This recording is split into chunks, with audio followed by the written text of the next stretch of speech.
Although Costa Rica's political outlook appears positive, sudden political instability, excelling crime rates, and threats of global recessions could all trigger an unexpected decline in tourism.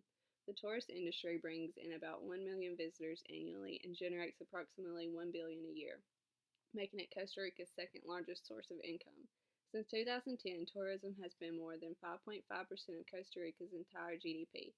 Costa Rica has a diversified economy, relatively low crime, political stability, a high literacy rate, and a life expectancy matching the most economically developed of nations. Costa Rica rates fifth in the world in the Environmental Performance Index. Ecotourism hasn't solved all the issues facing Costa Rica. It has actually caused more problems like child sex trafficking, destructive coastal developments, sewage treatment problems, as well as the number of people coming to the country. Many communities complain that the tourism economy resulted in lower paying service sector jobs for small economies. Costa Rica's unemployment rate still remains high. Costa Rican macroeconomic policies stifle local businesses under a burden of high taxes. The top personal income rate is 25%, and the top corporate tax rate is 30%. Other taxes include a general sales and a real property tax. The overall tax burden equals 23.2% of total domestic income. Government spending amounts to 27.3% of total domestic output, and public debt equals to approximately 40% of GDP. Continuing deficits have prompted structural reforms, particularly in tax administrations.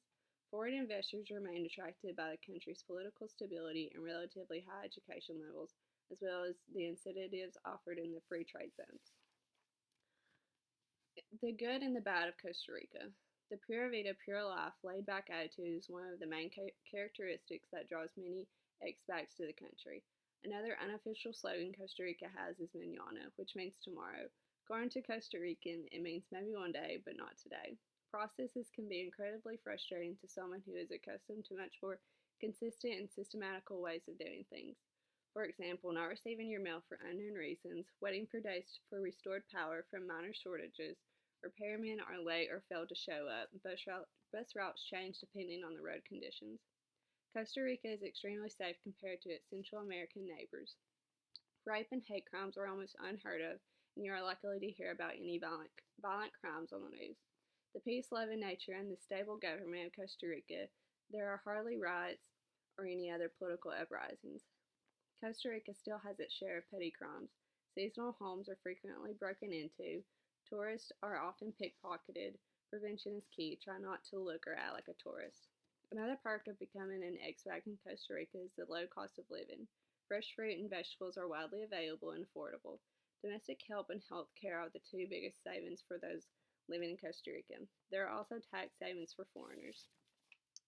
Costa Rica has a state-run health system. The hospitals are clean and modern.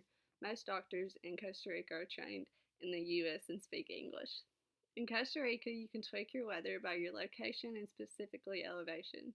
The country's rainy season runs from May to November, which leads to water damages and power outages being quite common. And not to forget the utility company's attitude towards a speedy restoration of service. Also, the rain and flooding often send nature's bugs and snakes inside looking for refuge. To get your adrenaline going in Costa Rica, you can go deep sea fishing, see the rainforest via zip line, whitewater rafting, hike to the top of a volcano, surf on some of the world's best waves, and simply enjoy the exotic flora and fauna.